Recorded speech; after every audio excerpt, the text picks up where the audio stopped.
자, 오늘 우리에게 주신 하나님 말씀 있는데요, 요한계시록 3장 20절 말씀 함께 보도록 하겠습니다. 요한계시록 3장 20절 말씀, 우리 한 절이니까 우리 다 같이 한 목소리로 읽도록 하겠습니다. 시작. 보아라, 내가 문 밖에 서서 문을 두드리고 있다. 누구든지 내 음성을 듣고 문을 열면 나는 그에게로 들어가서 그와 함께 먹고 그는 나와 함께 먹을 것이다. 아멘. 오늘부터 우리가 With Jesus 시리즈를 하게 되는데요, 이거는 우리 10월 달까지 계속 우리가 With Jesus 시리즈로 함께 말씀을 좀 나누려고 합니다. 여러분, 우리가 10월 달부터 또 우리 주보 나왔겠지만 예수동행 훈련을 다시 한번 합니다. 그래서 이제 스텝 2, 지난번에 스텝 1을 했고요, 이제 스텝 2를 할 텐데요. 그래서 한 달 동안 우리 같이 좀 예수님과 함께 동행하는 삶을 또 훈련하는 귀한 훈련입니다. 그러니까 여러분 꼭 동참하시면 참 좋겠다라는 생각을 합니다. 오늘 같이 좀 말씀을 나누면서 예수님과 동행하는 삶에 대해서 다시 한번 우리가 깊이 생각하고 또 이제 또 결단하고 함께 훈련하는 귀한 계기가 됐으면 좋겠어요. 자, 여러분 1907년 평양 대부흥 여러분 기억하십니까? 네, 1907년 평양 대부흥. 평양이 어딘지는 아시죠? 네, 다 아시는군요. 지난번 우리 라우드 수련회 때 오셨던 분들은 아실 텐데, 제가 그 부흥에 대해서 말씀을 나누면서 1907년에 있었던 평양 대부흥에 대해서 이야기했었습니다. 일주일 동안 계속됐던 그 부흥회에서 길선주 장로님의 공개적인 회개를 시작으로 성령님의 강력한 임재가 임하고, 또 수많은 사람들이 자신의 죄를 공개적으로 회개하기 시작하면서 6개월이 넘는 기간 동안 이 평양 지역에서는요, 정말 놀라운 일들이 지속된 것을 볼 수가 있습니다. 모든 술집이요 문을 닫았습니다. 그리고 남에게 빌린 돈이 있었다면 그 옛날 것까지 모조리 다 갚았어요. 그래서 멀리 있었으면 우체국을 통해서 돈을 보내기까지 했습니다. 영적 각성과 대부흥이 일어났을 때 성도들 안에 하나님의 공의와 정의를 이루고자 하는 열망이 강력하게 일어났고요, 그것은 곧 일상으로까지 이어져서 사회를 정결하게 하는 놀라운 역사가 일어났던 거죠. 그런데요, 그 평양 대부흥이요 그냥 일어나는 것이 아니었습니다. 1903년, 4년 전이었죠. 1903년에 캐나다에서 온 의료 선교사인 하디의 회개로부터 시작됐던 건데요, 1903년 원산에서 있었던 선교사 수련회 때 하디 선교사님이 말씀을 전하시는데요, 거기서 공개적인 회개를 하게 됩니다. 그가 회개한 핵심은 뭐였냐면요, 나는 진짜 예수님을 믿은 것이 아니었다 였습니다. 나는 진짜로 예수님을 믿은 것이 아니었다.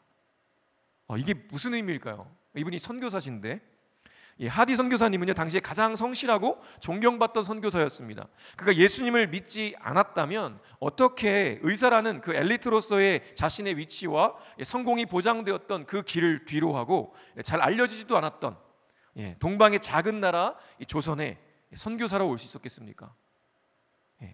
우리가 만약에 아는 것을, 지식적으로 아는 것을 믿음이라고 한다면 분명히 이분은 예수님을 믿었지만 예수의 영이신 성령님을 의지하지 않았다는 의미입니다. 의사였던 선교사 하디는요, 이 감리교 선교사로서 이 땅에 와서 복음 전도로 매진했지만요, 강원도 철원 지역과 원산에서 전도의 결실이 없었고요, 사역은 실패였습니다. 그리고 당시 선교사나 한국 지도자들은 모두 남의 탓만 하고 상호 불신과 낙심을 회복하지 못하고 있었던 상황이었던 거죠. 그런데 말씀을 준비하면서 이 선교사역의 실패 원인이 다른 어떤 환경이나 다른 여건이나 다른 사람들에게 있던 것이 아니라 바로 자기 자신에게 있다는 것을 성령께서 알게 해주신 거예요. 선교는 전적으로 하나님께 속한 것이었는데 인간이 좌우할 수도 있겠다, 내가 내 능력으로, 내가 의사인 나의 그 지식과 나의 그 위치로 좌우할 수 있겠다라는 자만심으로 일했다는 겁니다. 그리고 성령께서 그것을 깨닫게 하셨고요, 하디는 그 설교를 통해서 이렇게 고백합니다. 나는 구원받지 못한 사람들을 향한 열정도 없었고 단지 의사라는 직업의식만 있었을 뿐입니다. 나의 사역에 열매가 없었던 이유는 바로 성령의 능력을 의지하지 않은 채 나의 교만과 완고함으로 일했기 때문입니다 라고 말이죠. 이 고백은요, 선교사님들에게 엄청난 충격으로 다가갔습니다. 한국 교회 지도자들에게도 마찬가지였죠. 그래서 함께 회개하기 시작합니다. 교인들도 공개적으로 회개하기 시작했습니다. 그렇게 회개가 퍼져나가기 시작하면서요, 1903년 원산 부흥운동은 1907년 대부흥으로까지 이어졌던 거죠. 하디 선교사님이 정말 예수님을 믿지 않았던가요? 아닙니다. 믿었습니다. 믿기는 믿었고요, 예수님을 분명히 영접했습니다. 그 예수님을 그런데 외면하며 살았던 거예요. 여러분도 정말 예수님을 내가 제대로 믿었는지 돌아봐야 한다는 겁니다. 주님을 믿는다는 것은요, 단순히 머리로만 안다는 것이 아니죠. 오히려 더 중요한 핵심은 뭐냐면 예수님과의 친밀한 동행에 있습니다. 주님이 내 안에 계시고 나와 함께 하시는 것을 믿는 거죠. 그러면 정말 예수님과의 인격적인 교제를 나누고 예수님과 친밀히 동행할 수 있는가? 당연히 그렇게 할 수 있습니다. 그렇게 단언할 수 있는 것은 예수님께서 우리 마음에 임하셨기 때문이죠. 주님이 우리 마음에 계신 증거는요, 성경을 보면 너무나 분명합니다. 첫 번째, 예수님을 주님이라고 고백하는 거예요. 고린도전서 12장 3절에 보니까 이렇게 기록합니다. 그러므로 나는 여러분에게 알려드립니다. 하나님의 영으로 말하는 사람은 아무도 예수는 저주를 받아라 하고 말할 수 없고, 또 성령을 힘입지 않고서는 아무도 예수는 주님이시다 라고 말할 수 없습니다. 무슨 말입니까? 예수가 나의 주님이십니다 라고 고백한다는 건요, 아무나 할 수 없다는 거예요. 오직 예수의 영이신 성령께서 내 안에 계실 때에만, 성령님께서만 그 일을 하게 하실 수 있다는 것입니다. 늘 이야기하잖아요. 만약에 여기서 밖으로 지금 길거리에 나가가지고 예수 믿지 않는 사람한테 예수를 주님으로 고백해 보세요 라고 그러면 뭐라고 하겠습니까? 미쳤냐고 하겠죠. 누가 예수를 주님이라고 고백하겠습니까? 그죠? 그렇다는 얘기는 뭐예요? 예수를 내가 주님으로 고백하고 있다면 내 안에 성령께서 계신 증거다라고 성경이 증거하고 있다는 거죠. 두 번째, 하나님을 아버지라 부릅니다. 로마서 8장 15절부터 16절까지 말씀인데요, 우리 다 같이 한번 읽어볼까요? 시작. 여러분은 또다시 두려움에 빠뜨리는 종살이의 영을 받은 것이 아니라 자녀로 삼으시는 영을 받았습니다. 그래서 우리는 그 영으로 하나님을 아빠, 아버지라고 부릅니다. 바로 그때에 그 성령이 우리의 영과 함께 우리가 하나님의 자녀임을 증언하십니다. 아멘. 너무나 중요한 말씀이죠. 우리는 또다시 두려움에 빠뜨리는 종살이의 영을 받지 않았어요. 우리는 자녀로 삼으시는 영을 받았습니다. 그래서 우리는 어때요? 그 영으로, 그 영이 누구예요? 바로 예수의 영이신 성령님이시죠. 그 영으로 하나님을 뭐라고 부른다고요? 아빠, 아버지라고 부른다는 거예요. 바로 그때, 우리가 하나님을 아빠, 아버지라고 부르는 그때 성령님이 우리의 영과 함께 우리가 하나님의 자녀임을 증언하신다는 것입니다. 그러니까 뭐예요? 너무나 명백한 증거는 뭐예요? 하나님이 나의 아버지십니다 라고 고백한다면 그것은 우리가 우리 안에 성령님이 계시다는 증거입니다 라고 아주 명확하게 이야기해 주고 있어요. 자, 그럼 세 번째로 하나님이 주신 은혜를 깨닫는 거예요. 자, 고린도전서 2장 12절 말씀도 볼까요? 함께 읽을까요? 시작. 우리는 세상의 영을 받은 것이 아니라 하나님에게서 오신 영을 받았습니다. 그것은 하나님께서 우리에게 은혜로 주신 선물들을 우리로 하여금 깨달아 알게 하시려는 것입니다. 아멘. 계속 얘기가 나오죠. 하나님에게서 오신 영, 즉 성령님, 예수의 영이신 성령님이라는 것을 알 수가 있어요. 우리는 성령님을 받았기 때문에, 성령이 우리 안에 계시기 때문에 어때요? 우리에게 은혜로 주신 것들을 어떻게 해요? 우리로 하여금 깨달아 알게 하시는 역할을 우리 성령님이 하신다는 거예요. 그러니까 우리가 하나님이 주신 은혜를 깨달아요. 아, 정말 이게 은혜구나. 내가 지금 우리 청년 공동체, 우리 한사랑교회 청년 공동체에 속해 있다는 게 너무나 은혜구나. 감사하다라는 마음이 들 때 이게 뭐예요? 성령께서 우리 안에 계셔서 그게 은혜임을 깨닫게 하신다는 거예요. 내가 받을 자격도 없고 그걸 갚을 능력도 안 되지만 하나님이 은혜로 나에게 주셨다는 것, 내 선물로 나에게 주셨다는 걸 깨닫게 해주시는 분이 누구라는 거예요? 성령님이시라는 거예요. 그죠? 이게 너무너무 중요하다는 것입니다. 그리고 우리가 예배를 드릴 때, 찬양을 할 때, 또 말씀을 읽을 때 우리 안에 하나님께서 주신 은혜가 막 깨달아지는 거예요.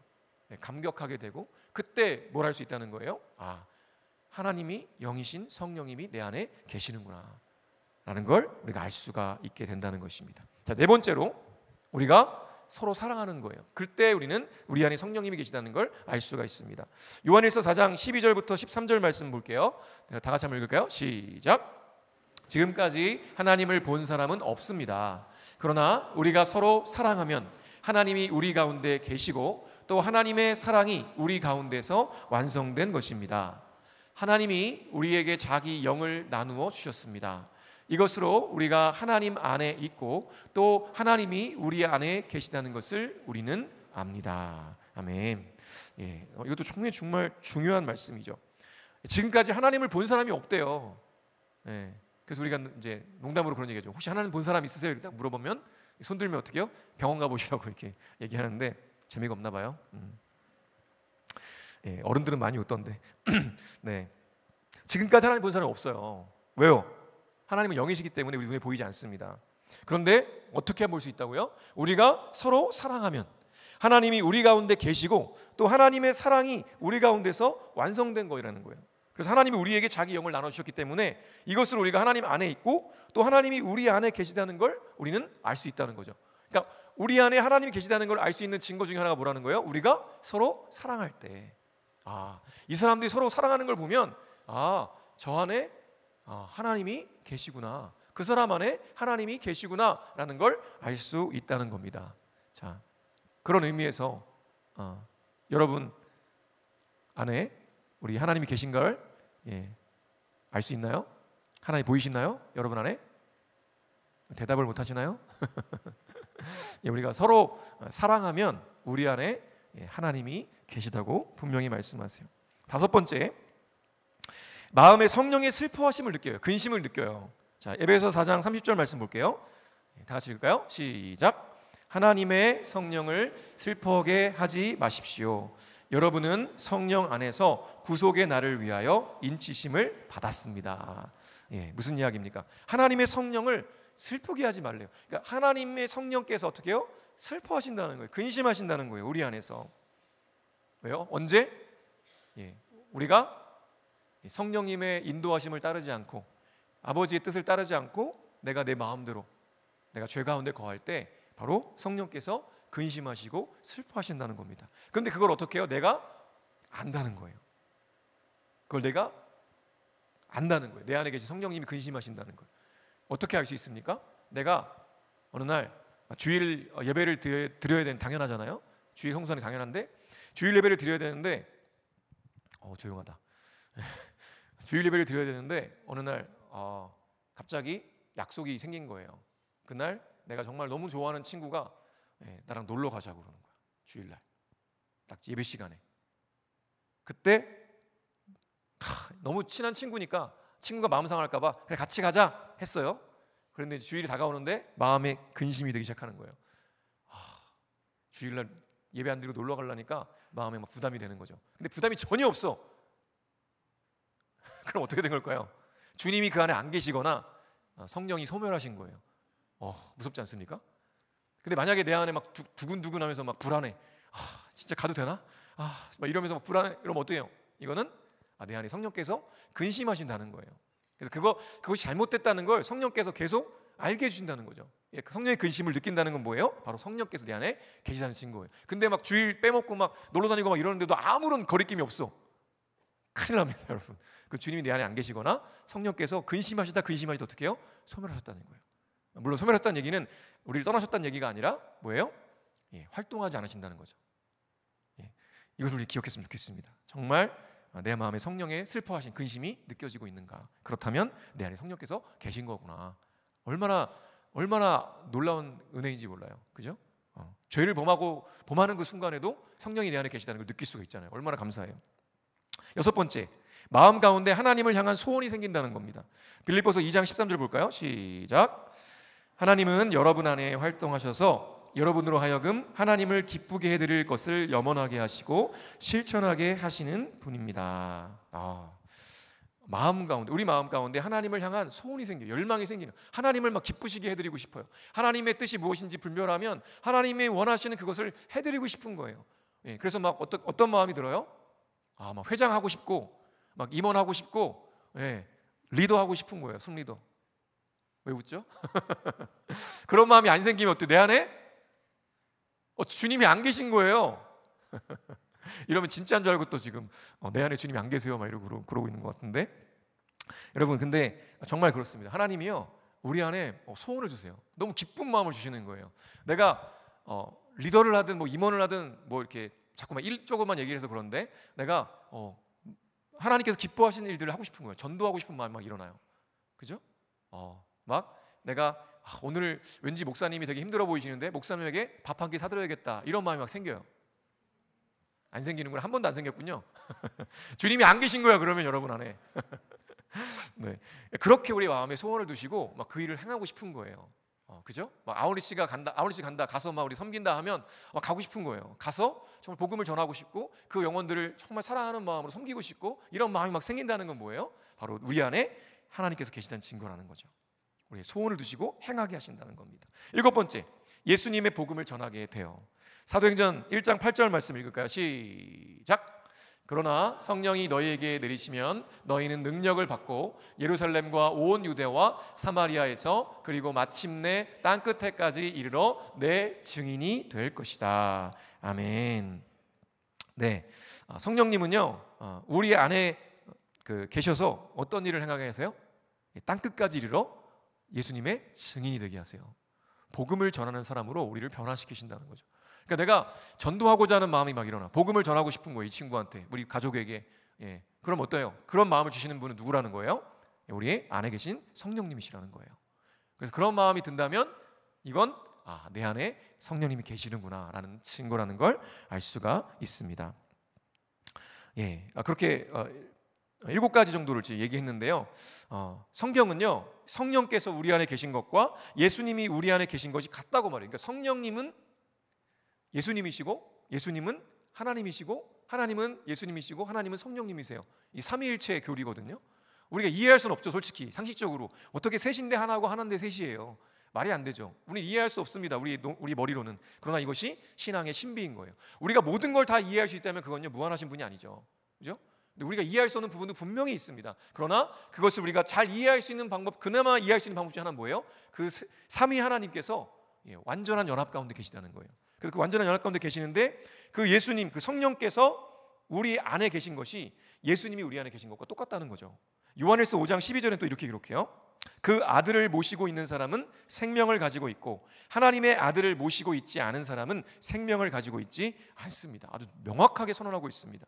그 아들을 모시고 있는 사람, 즉 아까 우리는 계속 성령 그분으로부터 오신 영 이렇게 계속 이렇게 얘기했는데 여기서는 분명하게 그 아들 예수를 말하고 있습니다. 예수 그리스도를 모시고 있는 사람은 생명을 가지고 있고 하나님의 아들을 모시고 있지 않은 사람은 생명을 가지고 있지 않다라고 아주 명확하게 선언하고 있다는 것이죠. 예수님 안에 거하시던 성령님이 지금 우리 안에 임하셨어요.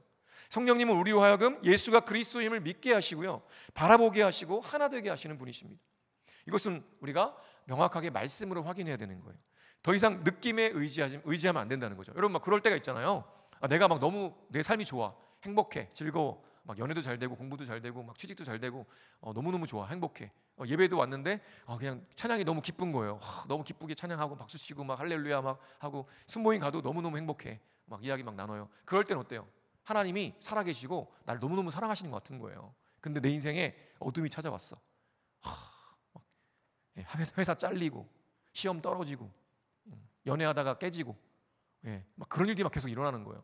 아프고 그런 일이 일어나면 어때요? 마음이 울적해져. 그러면서 어떻게? 하나님은 안 계신 것 같아. 하나님은 날 사랑하지 않는 것 같아. 이러면서 삐지는 거죠. 마음이 상해버려요. 여러분 그렇게 되는 이유가 뭐예요? 우리가 느낌에 의지하기 때문에 그렇다는 거예요. 나의 느낌에 따라서 그날 나의 느낌에 따라서 하나님이 계신지 안 계신지를 판단하고 있다는 게 말이 됩니까 여러분? 이 사람의 감정, 느낌이라는 게 얼마나 쉽게 우리를 속일 수 있는지 우리는 너무나 잘 알고 있잖아요. 근데 우리 더 이상 느낌에 의지하지 말고 우리는 오직 말씀, 변함이 없는 진리를 붙들어야 된다는 것이죠.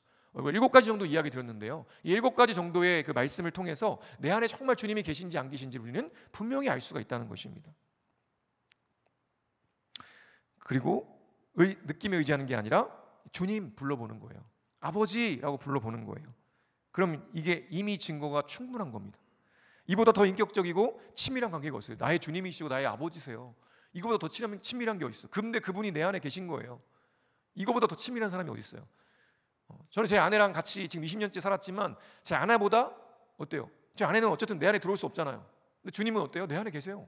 이거보다 더 친밀한 게, 더 가까운 게 어디 있어요? 바로 이거. 그래서 주님이 뭐라고 말씀하십니까? 요한계시록 3장 20절, 오늘 본문 말씀이에요. 제가 읽어볼게요. 보아라, 내가 문 밖에 서서 문을 두드리고 있다. 누구든지 내 음성을 듣고 문을 열면 나는 그에게로 들어가서 그와 함께 먹고 그는 나와 함께 먹을 것이다. 아멘. 저는 이 말씀을 묵상할 때마다 놀래요. 왜냐하면 지금 문을 두드리시는 분이 누굽니까? 예수님이세요. 예수님. 근데 예수님이 누구세요? 만왕의 왕이세요. 창조주요 구원자이십니다. 전능하신 하나님이세요. 그런 그분이 지금 뭐하고 계십니까? 문을 두드리고 계시는 거예요. 왜 문을 두드리고 계시죠? 안에서 문을 열어주기를 기다리고 계시는 거예요. 심지어 문 밖에 서서 그렇게 기다리고 계시는 겁니다. 여러분, 이게 이해가 되십니까? 사실 우리의 상식으로는 잘 이해가 되지 않아야 돼요. 이건 이해가 되면 안 돼요. 비상식적이기 때문에. 여러분, 왕은요 기다리지 않습니다. 신하들이나 백성들이 왕을 기다리는 거지, 왕은요 기다리지 않습니다. 여러분의 전공 교수님이나 아니면 회사 대표님은 기다리지 않아요. 여러분이 기다려야죠. 그죠? 약속 잡았으면 어떻게 해요? 대표님보다 먼저 가서 당연히 기다려야죠. 그죠? 교수님보다 먼저 가서 기다려야죠. 그게 당연한 거 아닙니까? 근데 예수님은요 왕이신데 기다리시는 거예요. 저는 여기서부터 너무너무 놀랐어요. 내가 왕이면요 그냥 문 그냥 부숙 열고 들어갈 것 같아요. 뭘 기다려요. 그냥 문 확 열고 그냥 들어가지. 담겨 있으면 어떻게 해요? 문 부수라고 하죠. 야, 부숴. 그러고 들어가죠. 이렇게. 그게 왕이죠. 왜요? 내가 원하니까. 내 마음대로 할 수 있죠. 그러나 예수님은요 그럴 만한 능력이 있으심에도 불구하고 그렇게 하지 않고 계신 거예요. 그저 문 밖에 서서 문을 두드리시는 거죠. 그리고 말씀하십니다. 어허, 무엄하다. 어서 문을 열지 않고 무엇하느냐? 라고 호통을 치실까요? 아닐 것 같아요. 야, 내가 왔단다. 어서 너의 마음의 문을 열어다오. 라고 정말 인격적으로 부드럽게 말씀하셨을 거예요. 제가 우리 주님을 사랑하면서 또 감사하는 이유가 정말 많지만요, 그중 하나가 바로 주님이 정말 인격적이시라는 거예요. 우리 주님은요 분명 전능하셔서 모든 것을 할 수 있으심에도 불구하고 우리의 복종이나 사랑을 받아내기 위해서 강제하지 않으십니다. 언제나 인격적으로 우리를 대해주세요. 가장 놀라운 것은요 바로 선악과 이야기예요. 전능하신 하나님의 사랑을 거부할 수 있는 자유의지를 우리에게 주신 거예요. 왜죠? 사랑하니까. 정말 사랑하니까 우리의 마음에서 우러나오는 진실한 사랑을 나누기를 원하셨던 거죠. 그래서 당신을 거부할 수 있는 자유마저도 우리에게 허락해 주신 거예요. 그 주님의 인격적인 사랑이 바로 오늘 본문에도 드러나고 있다는 것입니다. 그런데요, 전능하신 주님이 당신의 모든 강제력을 동원하지 않으시고 문 밖에 서서 우리가 스스로 문을 열 때까지 기다리시는 이유는 무엇일까요? 그렇게 우리 안에 들어오셔서 뭘 하고 싶으신 걸까요? 이게 중요합니다. 많은 사람들이 오해하는 것이 바로 이 지점이에요. 내가 예수님께 마음의 문을 열어드리면 주님이 내 안에 들어오셔서 나를 강제로 속박할 것이라고 오해하는 경향들이 있어요. 내가 하고 싶은 것 못하게 해. 막 가난하게 살게 하시고요. 막 정말 가고 싶지 않은 아프리카 오지로 보내고 막 선교하라고 그러고, 결혼도 못하게 하시고, 막 내가 좋아하는 사람이 아니라 막 이상한 사람이랑 결혼하게 하시고, 막 돈도 막 많이 못 벌게 하고, 막 그죠? 취직도 내가 하고 싶은데 말고 막 이상한 데 하게 하고, 내가 가고 싶은 여행도 막 못 가게 하시고, 이럴 것처럼 생각한다는 거죠. 마치 나는 사라지고 예수님께 무조건 복종하는 노예로 살아갈 것처럼 생각한다는 거예요. 근데 여러분 정말 그럴까요? 아니죠. 전혀 그렇지 않습니다. 정말 그러실 것이면요, 왜 문 밖에 서서 문을 두드리고 계세요? 그냥 문 부시고 들어가시든지 문을 뚫고 들어가셔서 노예로 삼아버리죠. 우리 주님은요 그렇게 비인격적인 분이 아니십니다. 돌아온 탕자의 비유 아시죠? 사실 이것은요 탕자에 대한 이야기가 아닙니다. 아버지에 대한 이야기예요. 이 비유에 나오는 아버지는 어떤 사람이었습니까? 자신의 둘째 아들이, 탕자죠? 둘째 아들이 어차피 아버지 돌아가시면 내가 받을 유산이니까 그냥 지금 주세요 라고 아빠한테 요청을 합니다. 아버지한테. 이건요, 지금 여러분 그렇게 할 수 있으세요? 아버지한테 가가지고 아빠 어차피 죽으면 나 줄 거잖아, 나 줘. 이렇게 할 수 있으세요? 불효막심이죠. 아빠 빨리 죽으라는 얘기랑 똑같잖아요. 그죠? 말이 안 되는 거예요. 이건 지금도 그런데 그 당시에는 오죽했겠습니까? 이건 불효를 넘어서서 폐륜이에요. 폐륜. 아버지께서 살아계신데 유산을 먼저 달라고 한다? 아버지 빨리 돌아가라고 말하는 거랑 똑같은 거예요. 그럼 이런 페르나에게 합당한 대가는 뭘까요? 메가답이면 메가답. 정신 차릴 때까지 두드러 맞아야 돼요. 그런데 이 아버지는요, 어떻게 해요? 아들에게 그냥 유산을 넘겨줘요. 그리고 이 페르나는 어떻게 합니까? 그 돈 가지고 먼 나라에 가서 흥청망청 자기 하고 싶은 데 다 살아요. 다. 그래서 순식간에 그 유산을 다 탕진해 버립니다. 그리고 거지가 돼요. 그래서 막 돼지 치는데 우리 들어가서 돼지 쥐엄나무 열매, 돼지 먹이 그거로 먹으려고 하는데 아무도 안 줘. 말도 안 되는 일이 일어난 거죠. 그리고 돈으로 사귀었던 친구들 돈 떨어지니까 어떻게 해요? 다 나몰라라 하는 겁니다. 그래서 이제는 죽기만 바라는 거예요. 너무 비참하게 됐죠. 그러다가 아버지 생각이 납니다. 아버지 집에는 종들도 배불리 먹었는데 라고 떠올리고 아버지 집으로 돌아가기로 마음을 먹어요. 그래도 염치는 있어요. 그래서 아들로서가 아니라 이제는 종으로 살겠다라는 마음으로 아버지 집으로 돌아가서 싹싹 빌려고 생각을 합니다. 그렇게 아버지 집으로 돌아가는데 저 멀리서부터 누가 막 뛰어오는 거예요. 나이 많은 분, 노인이. 자세히 보니까 누구예요? 바로 아빠예요. 아버지가 막 달려와요. 그리고 혼날 줄 알았는데 혼내는 게 아니라 어때요? 냄새나고 지저분하고 더러운 날 알아본 것도 신기한데 그 나를 꼭 끌어안고 우는 거죠. 그리고 집으로 데려다가 잔치를 열어요. 내 아들이 죽었다가 다시 살아왔다고 말이죠. 이것이 바로 하나님 아버지의 마음입니다. 너무나 비인격적인 아들마저도 너무나 인격적으로 대하시는 아버지. 왜죠? 그죠? 사랑하시기 때문이에요. 내 아들이니까, 내 자식이니까 나한테 아무리 못하게 해도 그저 사랑하는 겁니다. 이 아들이 다시 돌아왔으니까 잘못한 대가로 너는 평생 무보수로 노예처럼 부려져야 돼. 넌 노예해. 이렇게 하려고 아들을 맞이한 게 아니었다는 거죠. 본래 아들의 지위를 다 회복시켜줘요. 그리고 아버지 집에서 아버지와 함께 아버지의 모든 것들을 함께 다 누리도록 해주셨다는 거죠. 그런데 안타깝게도요, 많은 사람들이 하나님 아버지를 오해합니다. 우리 주님을 오해해요. 주님이 나를 노예처럼 부리실까봐, 고통스럽게 하실까봐, 내 삶이 다 사라져버리고 삶의 기쁨과 즐거움이 사라질까봐 불안해하는 거예요, 사람들이. 그래서 이런 우리의 상황을 C.S. 루이스는요, 그의 책 순전한 기독교에서 이렇게 표현합니다. 자아 전부를 그리스도께 넘겨드리는 것은 너무나 두려운 일일 뿐만 아니라 불가능에 가까운 일입니다. 그래도 지금 우리 모두가 애쓰고 있는 일보다는 훨씬 쉬운 일입니다. 지금 우리가 애쓰고 있는 일은 이른바 자아를 지키면서 개인의 행복을 인생의 최고 목표로 삼는 동시에 선량해지는 것이죠. 여러분 이해가 되십니까? 자아 전부를 그리스도께 넘겨드리는 건 사실 불가능한 일이에요. 근데 우리에게 두려운 일이기도 합니다. 왜요? 제가 좀 전에 말씀드린 것처럼 내가 사라지는 것처럼 느낄 수 있거든요. 하나님이 내 모든 걸 다 가져가시고 나는 그냥 하나님의 명령대로만 살아야 되는 로봇처럼 살까봐, 노예처럼 살까봐 그게 두려운 거죠. 불안한 거죠. 그래서 C.S. 루이스도 얘기하는 거예요. 맞다, 두려울 거다. 그리고 불가능에 가깝다. 그래도 지금 우리가 애쓰고 있는 그것보단 낫다, 쉽다.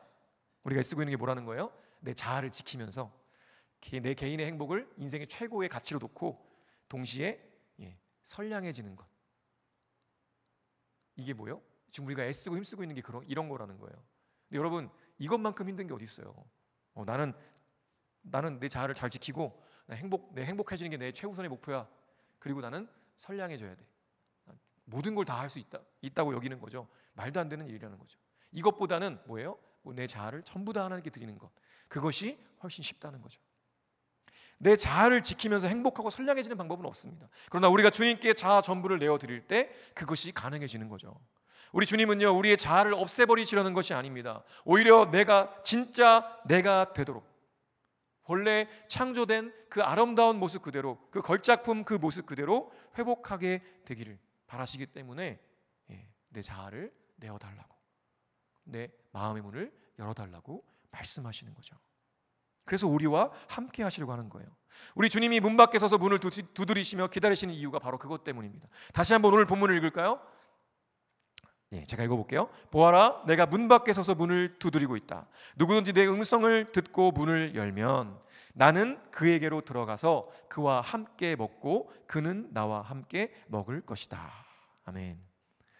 주님이 내 안에 오셔서 뭐 하신다고요? 뭐 하신다고요? 나와 함께 삼시세끼 밥 먹는 거예요. 어디 멀리 선교 가라고 하지 않습니다. 뭐 10년 동안 청년교회 회장해 라고 하지 않으세요. 지훈아 안심해. 40일 금식하라고 하지 않으십니다. 내 자아를 없애고 오직 노예처럼 주님의 일을 하라고 하지 않으신다는 거예요. 그죠? 나와 함께 삼시세끼 밥해 먹자 라고 하신다는 거예요. 이것이 얼마나 놀라운 일인지 모릅니다. 저도 예전에 되게 오해를 많이 했거든요.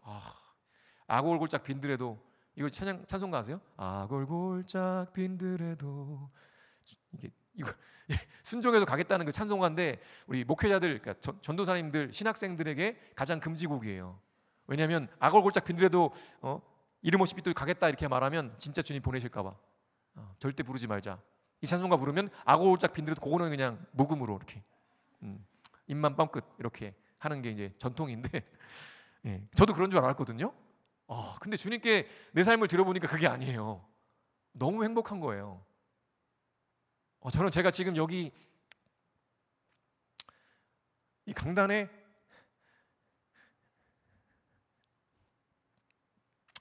서 있을 수 있다는 게 이해가 안 돼요. 나 같은 사람이. 이건 말이 안 되는 일이거든요. 근데 주님께 내 삶을, 나는 그냥 내 마음을 열고 주님을 받아들였을 뿐인데 주님이 저의 삶에 들어오셔서 저의 삶을 만지시고 이렇게 점점 아름답게 변화시켜 가고 계시는 거예요. 얼마나 행복한지 몰라요.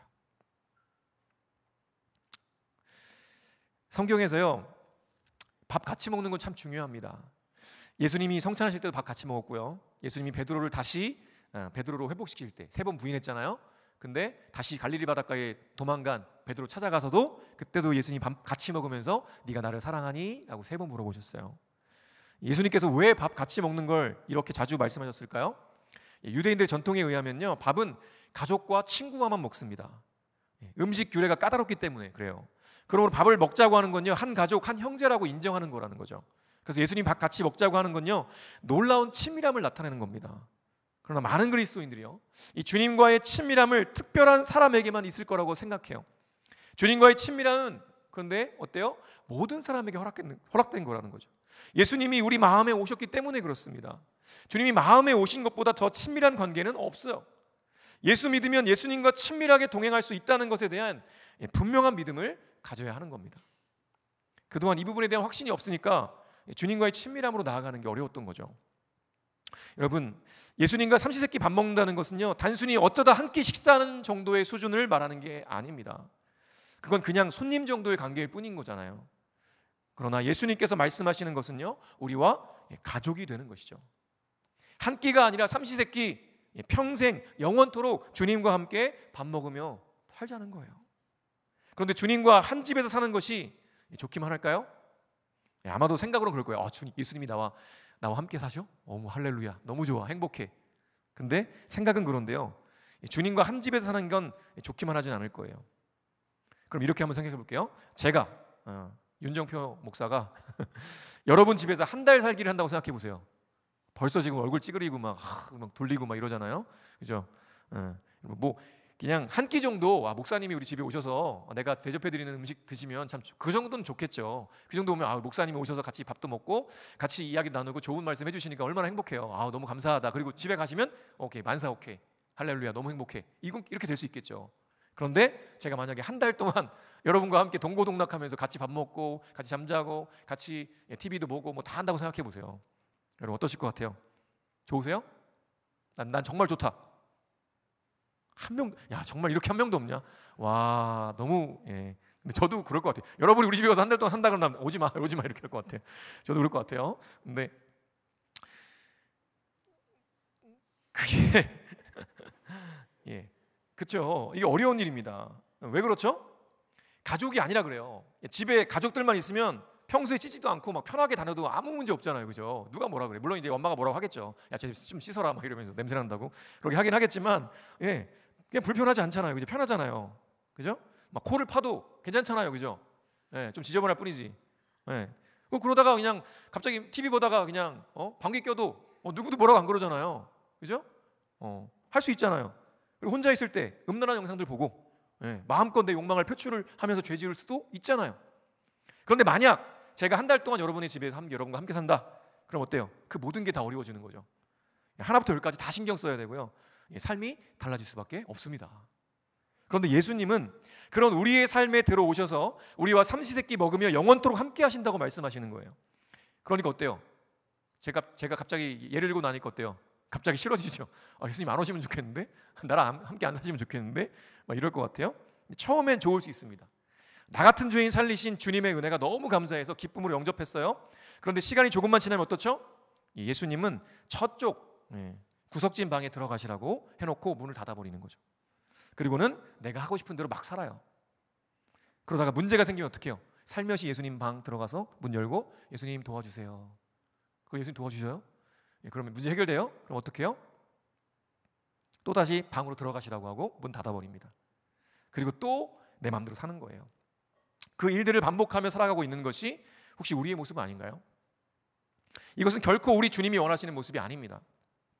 그리고 여러분의 삶이 우리의 주님은 저 여러분에게 불편한 손님이 되는 것이 아니라 저와 여러분의 가족이 되기를 원하신다는 거죠. 우리 주님은요, 여러분의 삶이 무질서하게 흐트러져 있고 깨어진 욕망들로 망가져 있는 것들을요 결코 원하지 않으세요.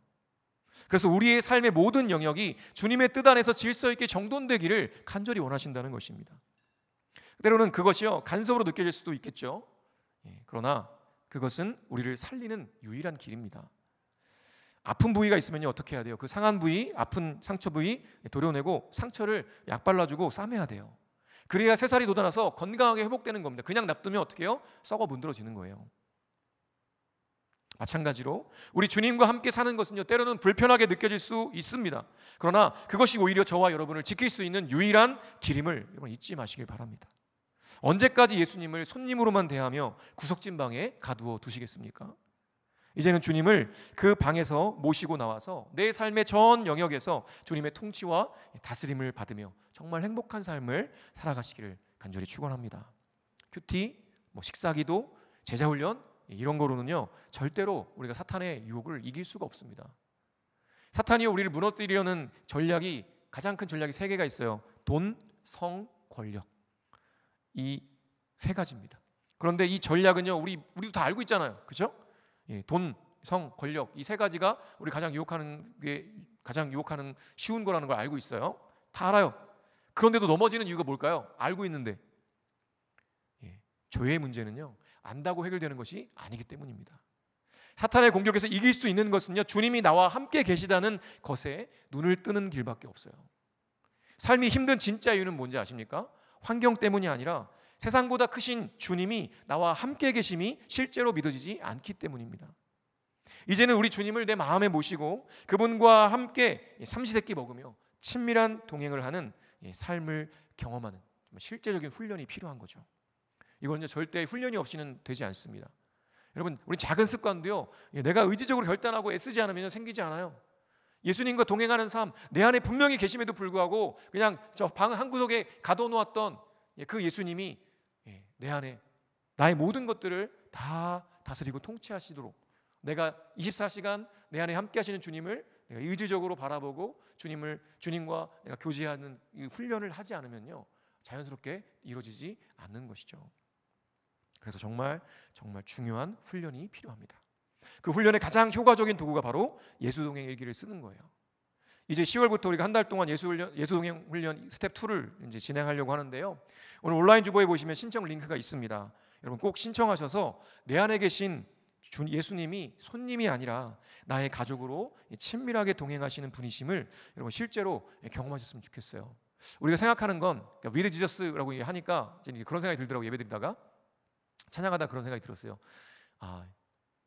가만 생각해 보니까 위드 지저스라고 하면 주님이 나와 함께 하신다, 나와 함께 하신다, 그것만 생각하는 거죠. 그래서 내가 외로울 때, 내가 힘들 때, 내가 고통스러울 때, 내가 문제가 있을 때 나와 함께해서 나를 위로해 주시고 격려해 주시고 나의 소원 들어주시고 그런 거로만 생각하는 거예요. 그래서 주님이 너무 주님이 너무 보고프고 주님이 도움의 손길이 너무 필요할 때는 어때요? 막 눈물을 펑펑 흘려가면서 막 주님을 찬양하고 막 기도하고 막 그랬는데 그것만 생각하는 거예요. 위드 지저스라면. 근데 반대로 주님은 뭘 바라시겠습니까? 우리가 주님과 동행하는 걸 바라시는 거죠. 내가 주님의 편에 서서 주님과 함께 걷는 거예요. 주님과 동행하는 거예요. 주님이 걸어가시는 그 길을 나도 함께 걸어가는 것, 주님이 원하시는 궁극적인 목적은 바로 거기에 있지 않겠습니까? 그 훈련이 필요합니다. 주님은요, 내가 넘어지든 자빠지든 상관없이 나와 함께 하세요. 이건 너무 증명된 거예요. 수천 년 동안 증명된 진리예요. 성경에 있는 수많은 말씀들이 다 그걸 증거하고 있고, 우리 믿음의 선배들이 다 그걸 증거하고 있고, 여러분도 다 경험했을 겁니다. 우리 주님은 결코 우리를 떠나지 않으세요. 다만 문제는 누구예요? 우리가 주님을 자꾸 떠나는 거예요. 자꾸 외면하는 거예요. 자꾸 주님을 가둬놓는 거예요. 이제는 그러면 안 돼요. 이제는 내가 정말 주님과 동행하는 삶, 동행하는 길로 나아가야 한다는 것입니다. 그래서 여러분, 이번 우리 이 위드 지저스 하는 시리즈 하는 기간 동안에 정말 나와 함께 하시는 그 주님뿐만 아니라 내가 주님과 동행하는 것, 그래서 정말 내 안에 오신 그 주님과 내 삶의 모든 것들을 주님께 드리고, 주님이 나의 모든 것들을 정리하시도록, 그래서 그 주님과 함께 걷는 삶이 얼마나 행복하고 얼마나 기쁜 것인지를 여러분이 정말 누렸으면 좋겠습니다. 이제 우리 함께 좀 찬양하고 기도할 텐데요, 우리 주와 같이 길 가는 것, 이 찬송가 좀 함께 고백했으면 좋겠어요. 이 찬송가의 1절에 이렇게 기록하죠. 주와 같이 길 가는 것 즐거운 일 아닌가, 우리 주님 걸어가신 발자취를 밟겠네. 여러분, 주님과 함께 걸어가는 건요, 기쁜 일이에요. 십자가의 길, 고난의 길이지만 그럼에도 불구하고 십자가의 길을 걷는 그 순간에도 눈물을 흘리면서도 기쁠 수 있는 것이 바로 주님과 함께 가는 이 길입니다. 여러분, 그것을 우리가 좀 잘 알았으면 좋겠어요. 이제 함께 찬양으로 고백하겠습니다.